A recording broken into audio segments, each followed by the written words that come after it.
It should it should work. Hands on it now. All right. All right, good. But yeah, we had another final, another trophy. So things are going good. Yeah. Plateau United definitely confirmed as league winner. So it's a great time for me. And you didn't talk about the Community Shield. No, that's what I'm saying. So we had a trophy, another final, plus Plateau United, Arsenal. Everybody's doing good right now. So it's a good time. You can rub that to my face, but hope you know I'm having a swell time with the transfer markets, and you know what I've been amassing for myself. Just saying. Yeah. But you couldn't even beat Brighton. So anyway, let's not get into that. Absolutely. So we have Let's get into the great conversation guest this morning. Yeah. We have a great guest this morning.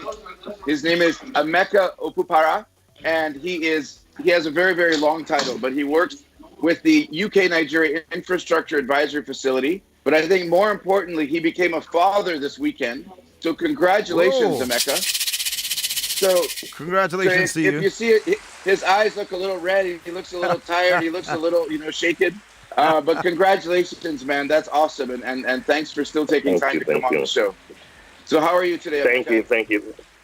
I'm well. I'm well. I've learned that sleep is a bit of a luxury, but I'm doing well. Thank you for having me. Great. You bet. All right. So I would like to know about your background. And by the way, congratulations again. I know what that feeling is. So tell us a bit about your background for my listeners' sake and how you work within what your work is within your work within the power sector, how it started. I'd like to know that just to kickstart this conversation. Sure. My background is a bit unconventional for most people in the space. I was born in Nigeria, in Enugu to be exact. Okay. My family left for the U.S. when I was 10. After living abroad for about 2 decades, I decided that it was time to come back home. All right. to work in. Actually, the goal was to come do NYSC and really get to understand this country that I come from. I came back and I got a chance to work in the Ministry of Power. That's where I did my service. After doing service there, I was retained to work a little bit more on the privatization exercise, which was going on at that point. That was really the eye-opener, the aha moment for me. That really introduced me to this power sector and said, this is where you should spend your time, because the sector was opening. I was staying at a friend's house, and he had a meter in his house. So I asked him, you have a meter, and why don't you have power? And he goes, you don't understand what we're talking about. You need to come back and really experience the sector.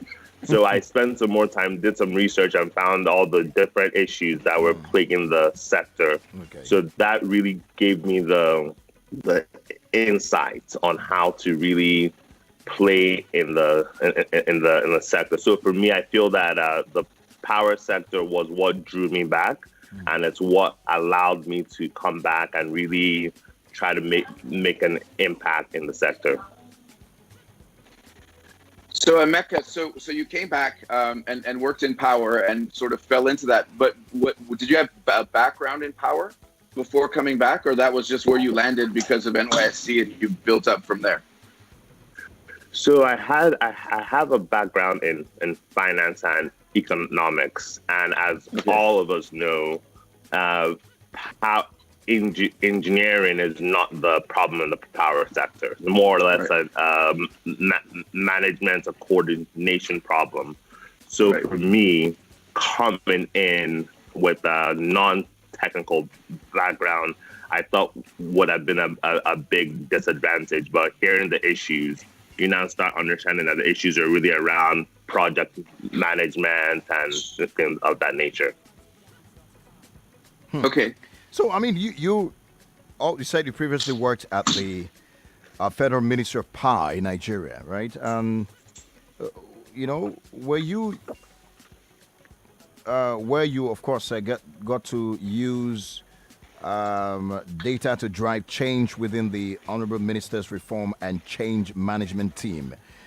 When was this? And tell us about your role at the ministry. We'd like to know. Sure. This was in 2013 to 2015. All right. I served as a technical assistant to the former Honorable Minister of Power, Professor Chinedu Nebo. All right. And this was when the sector was transitioning from government-owned to private sector-led. So this change was quite dynamic because you now had different departments in the ministry that either were spun off, like for instance, the power department and Ministry of Power was split into three. The EIS department became the organization called NEMSA now. There were a few other things that happened to get the sector ready to be more of a private sector-led sector rather than the old public sector-led firm. Okay, so and you've been a partner at Nexteer, one of the leading indigenous firms focused on the power sector. So was this something that you co-founded when you came out of the ministry, or what was the evolution of Nexteer, and how did you get involved? Sure. Nexteer was something that I was brought into to assist in moving the power sector initiatives of the firm forward. Previously, Nexteer had focused on power, petroleum, and agriculture, but it was done on from a one firm point of view. After I joined, we split up the power unit to be its own separate unit, and then also we now have a security and conflict arm. And then also the governance arm, which was the original firm, is still there, and it's still doing work in the spaces I previously mentioned. So for us, the real goal with Nexteer is to build a society where everyone can live in a sense of that societies where everyone, no matter creed, background, can function and actually live in, because we feel that Nigeria has everything needed to achieve that goal. So for me, when I joined Nexteer, I joined to provide further impact in the sector, and it wasn't something from the ministry.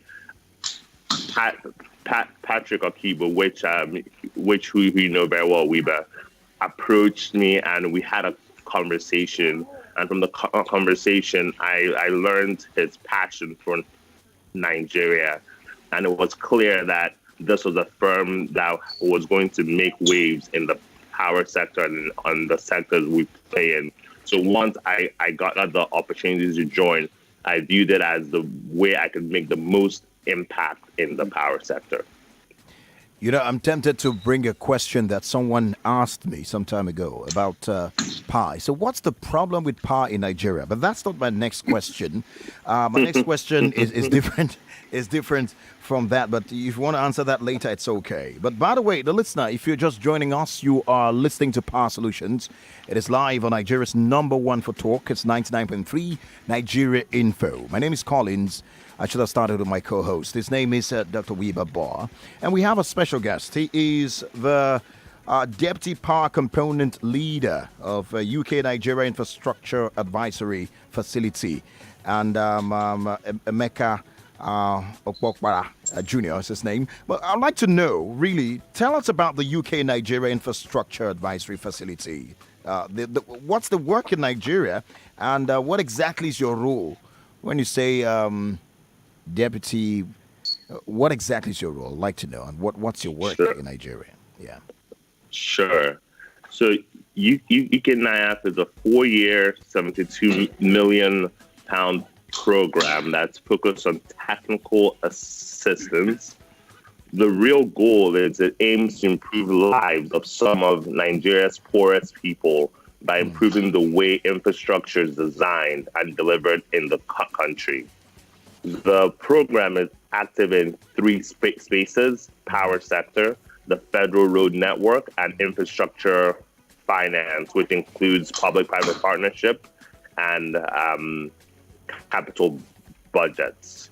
We work with the Nigerian government and other international donors to really aim to transform the country, especially blocking obstacles that have been created by different things throughout time. So we come in to try to help unblock and help make the, for instance, on the power side, we're really focused on creating a contract-based market, because that's the only way we can have a willing buyer, willing seller agreement where you have a buyer buy power and the seller sell it for a price where they can recover cost and also make a bit of margin. Right now, that's not happening given the incredible subsidies that are in the power sector. So as far as what my role is, my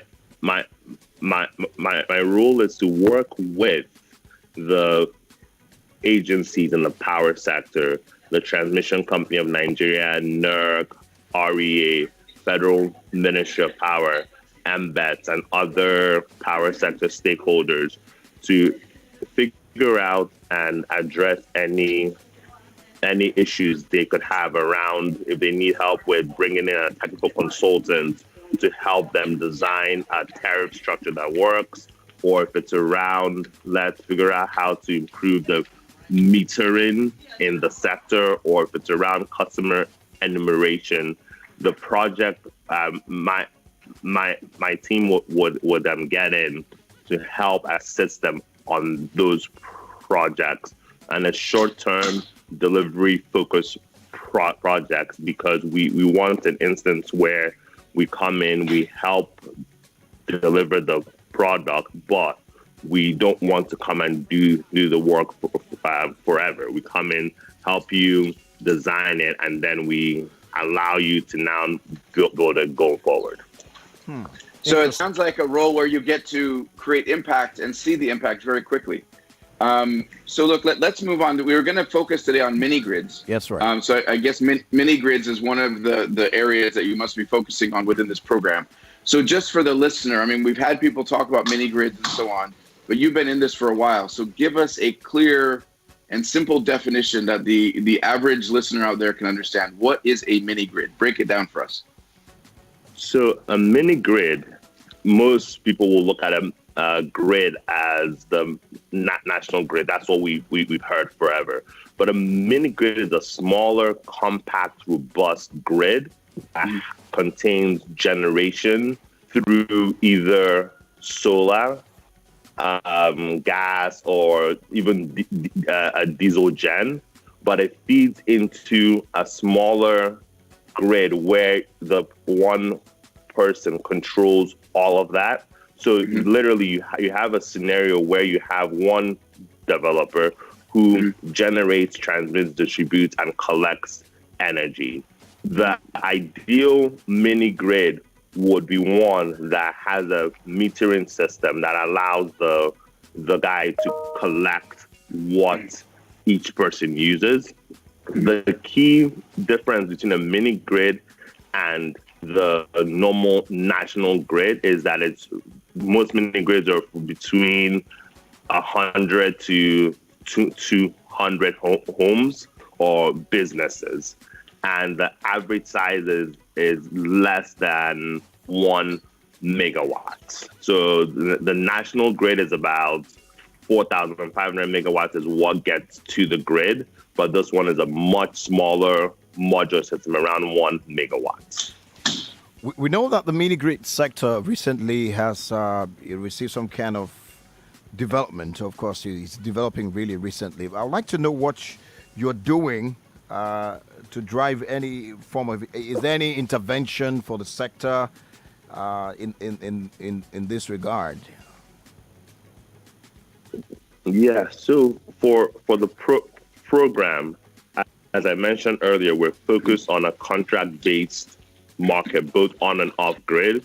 The reason the off-grid market is quite important to make it contract-based is currently there's a number of projects that are going on in the off-grid sector that are grant-funded or donor financed, which presents monies to developers to do projects.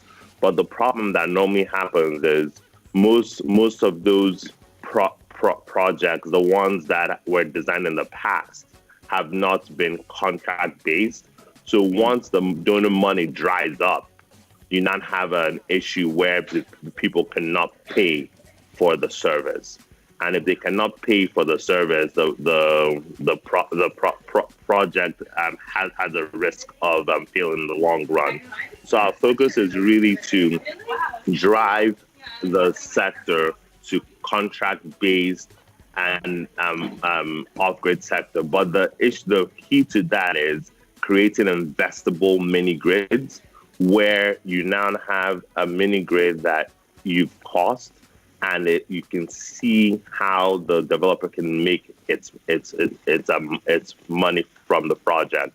Currently, over the last few years, there's been reports that there are no active mini grids in Nigeria that are profitable.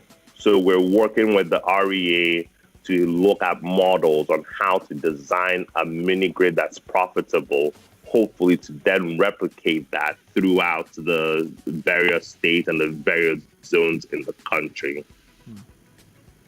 All right. Well, I'm an investor. My company invests in mini grids, and we have many profitable ones. So we'll have to talk. Really? Yes. Okay. So, but look, how can we do more to push for mini grids in the sector? I mean, I think people are starting to get to understand what they are, but I don't think we've really understand the sort of transformational impact they could have. So what else is being done in the sector for them? And then also for the Lagos listener, how would they work in a more, sort of urban setting like Lagos? Could they work here? Yes. So I'll take your second question first. They could definitely work in an urban setting. There's a class of customers we call underserved. Those are people who are connected to the national grid, but they don't have access more than, I believe it's 4 hours a day. Mm-hmm. So you could set up a system where you have interconnected mini grids, where you come to the example most people give is you come to an industrial cluster and you set up a mini grid and you take up power to use that to use the power you've created to feed those industrial clusters and remove them from the grid. That there's an example of that in Wuse market right now. It's something Abuja Disco partnered with GVE on, and it's I believe the GVE supplies at night. I'm sorry, during the day with solar, and then Abuja Disco supplies at night. So those options are there, and those are quite possible.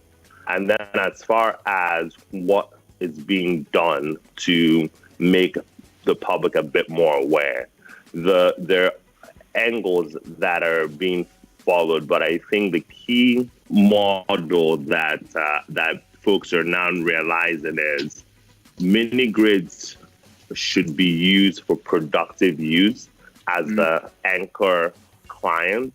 Once you have an anchor client who has agreed and signed a power purchase agreement to use your power in that space, then you have the liberty to now send the power to do the social side of the business. But you can't take power to a certain location and just say we're going to give the people power, because most likely they will not be able to pay. So you've got to use it as a business first.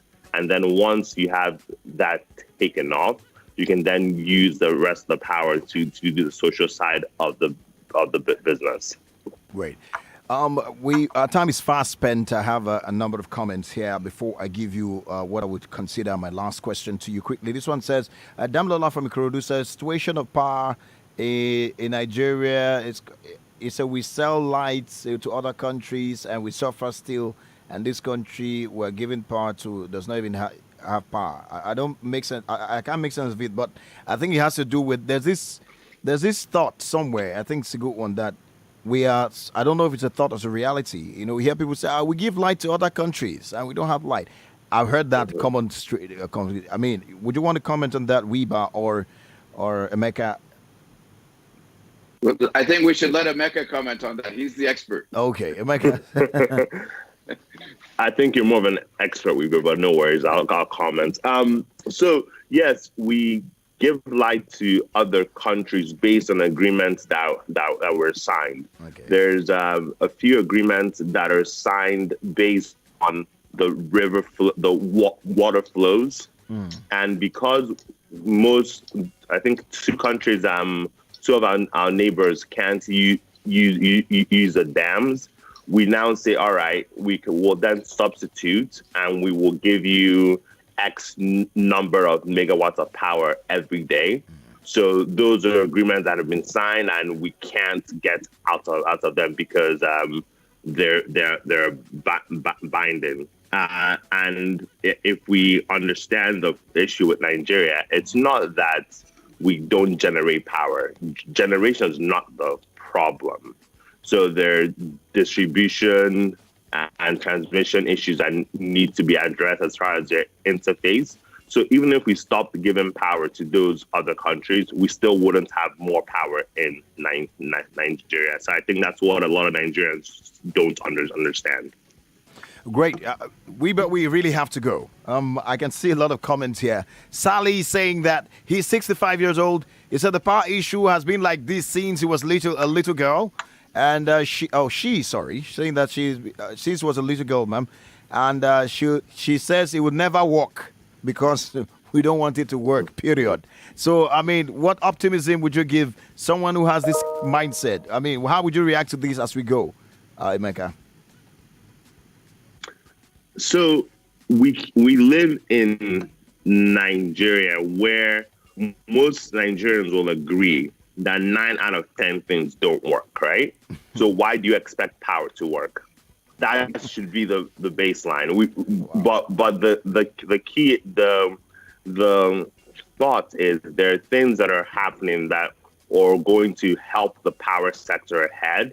There's a few things around metering that we saw over the last week that's going to happen. There's a intervention from CBN trying to tighten the cash flow issues. There's also talks around this new tariff increase, making it more service level based rather than just a flat tariff increase. So those sorts of things, I believe, will help us move the sector forward.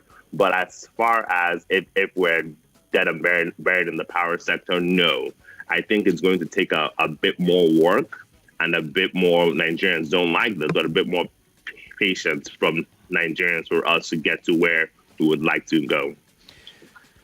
All right, that's it. We have to let you go. So a yes or no question now. Where are we going to be in the next 3 years? Somewhere better or otherwise? Oh, I wholeheartedly believe we'll be somewhere better. So we're going to hold you by your word. All right. Wait, next 3 years from now. Thank you. Thank you so much, No Emeka, problem. for coming on and sharing with us. You. We'll have to bring you back later. Yeah. But, again, congratulations on the birth of your first daughter, of your first child. And thanks for taking out time. And now please go back and focus on her and focus on your wife and have a fantastic week. Thank you very much. Thank you, guys. Thank you, Collins. Thank you, Wiebe. Thank you very much. And that's Bye-bye. it for this morning's episode of Power Solutions and indeed for What's Up Lagos for today. You can always get this conversation on our page on Facebook. It was streamed live, so you can get it from there. In the meantime, Yvonne Ohaifo is here for the news right after the break. Well, let's do this again tomorrow. My name is Collins. Teke.